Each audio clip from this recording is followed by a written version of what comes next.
Привет, дорогие друзья! Сегодня речь пойдет о покупке данного автомобиля Mitsubishi Pajero Sport первого поколения 2006 года выпуска. Расскажу, почем купил данный автомобиль, расскажу, почему выбрал именно его, и расскажу о том, какие были сделаны доработки уже после его покупки. Друзья, не забывайте оставлять комментарии и подписываться на мой канал, чтобы не пропускать новые видео.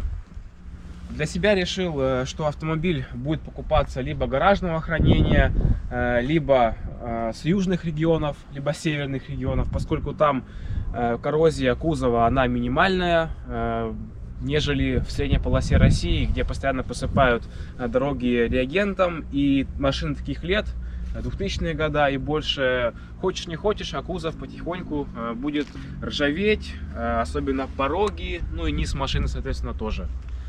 Бюджет был 500 тысяч, плюс-минус 100 тысяч, соответственно, на эти деньги, на тот момент, это был январь 2019 года, можно было приобрести какой-нибудь УАЗик, козлик и легковую машину для того, чтобы просто покататься по городу. Но в итоге принял решение купить одну машину универсальную, чтобы кататься по городу с комфортом, ну и чтобы в случае выезда какие-нибудь удаленные места, также не ощущался дискомфорт того, что у тебя машина просто там не проедет. Для этого у нее есть полный привод, понижайка и, собственно, большие колеса. Автомобиль был куплен в 2019 году, уже с рук, соответственно.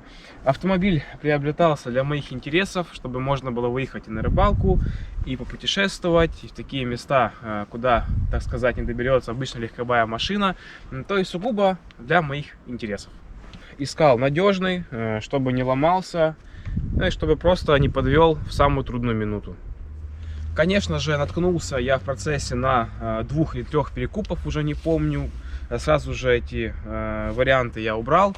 Вот, и нашел на Авито продавца, который хранил машину в гараже. Сразу с ним поехали на СТО, то есть прошли небольшой техосмотр, проверили диагностику мотора. Ну и все, принял решение покупать. Значит, сторговался и приобрел автомобиль на январь 2019 года за 450 тысяч рублей. На момент покупки пробег автомобиля составлял 230 тысяч километров, и за чуть больше, чем 2 года владения я накатал 300 тысяч километров.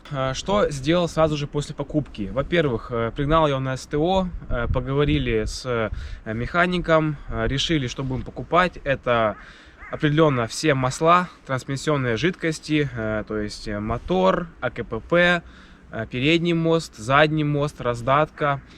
Затем заменили все приводные ремни на моторе, поменяли масло ГУР, значит, фильтр воздушный заменили, и в процессе диагностики выяснили, что один из лямбда-зондов, он немножко неправильно работает, из-за этого расход топлива увеличивался, поэтому принял решение сразу же купить все 4 датчика, то есть лямбда-зонды, вот, поставили, все, то есть все работает, провели конечную диагностику машины, и все, друзья, то есть 50 тысяч, это все мне встало, и после этого я катался и никаких проблем с машиной не испытывал.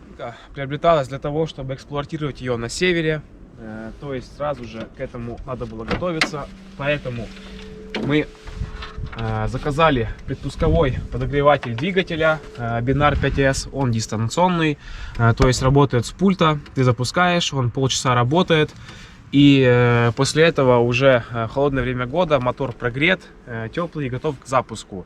Значит, почему не решил брать дизельную версию машины? Потому что солярка на холоде имеет такое свойство сгущаться, из-за этого могут быть проблемы с запуском двигателя. Поэтому, конечно же, тут, не раздумывая, взял именно бензиновую версию данного автомобиля. V-образный двигатель, 6G72, воздушный фильтр, впускной коллектор, значит, ну вот, ГУР. Собственно, вот сам бачок ГУРа, закрывая его такой интересной перчаткой. Кому у каждого свои, так сказать. На самом капоте имеется такая подстилка, теплоотражающее покрытие, которое в случае работы двигателя в холодное время года все тепло отдает вниз, чтобы здесь подкапотное пространство было максимально теплым и тепло, чтобы не уходило. Так что, друзья, уже более 2 лет владею данным автомобилем. В процессе эксплуатации сформировалось мнение, что машина надежная, не подводит в трудные моменты, вот, доставит тебя почти туда, куда ты хочешь. Вот. За все это время был сделан бодилифт машины, то есть ставил проставки сюда 5-сантиметровые под кузов, и сам кузов, получается, приподнялся на 5 сантиметров. За счет этого удалось поставить колеса 33 диаметра, то есть увеличенные, потому что на штатном лифте они сюда просто под крылки не войдут. Ну, собственно, друзья, если сейчас стоит у вас вопрос, покупать ли Pajero Sport, то, конечно же, покупать стоит. Да, машинка неприхотливая, надежная. Вот. Единственное, конечно же, для рослых людей, у кого рост 180 и больше, может быть такое, что салон покажется маловатым. Но у меня лично рост 183. Вот. В принципе, меня все устраивает, салона мне хватает. Единственное, еще при посадке автомобиля ты не чувствуешь джип, то есть кажется, что это как будто легковая машина, потому что садишься, допустим, в УАЗ Патриот и аналогичные автомобили, там, конечно же, чувствуется, что джип, там и посадка другая совершенно, здесь же посадка легкового автомобиля. Чтобы не соврать насчет посадки, давайте зайдем в салон, сядем на водительское сиденье и проверим, какая здесь посадка. То есть вот мы садимся сюда, собственно, видите, посадка чисто легковушки. То есть сиденье здесь можно приподнять по высоте таким образом, вот, но салон как будто легкового автомобиля, то есть особой разницы ты не чувствуешь. До потолка мне здесь прилично, более 7 сантиметров, я думаю, но если у вас рост 190, я думаю, более, то у вас уже здесь будет под потолок. Вот, это единственный нюанс этой машины. То есть машина не для гигантов, совершенно не для гигантов. Так что, друзья, на сегодняшний день, на 2021 год, стоимости всех машин, конечно же, выросли. Вот, но покупать на вторичном рынке джип, поддержанный джип, то есть надежный, если у вас сумма бюджета 600 тысяч рублей, 700 тысяч рублей, ну, перед вами встанет, я думаю, вопрос, покупать, может быть, УАЗ Патриот или же Pajero Sport. Ну, тут, соответственно, что вам лучше, либо купить УАЗку, которая будет больше по размерам и, возможно, ломаться чаще, или же купить такую вот машину, в нее один раз вложиться и потом забыть обо всех проблемах.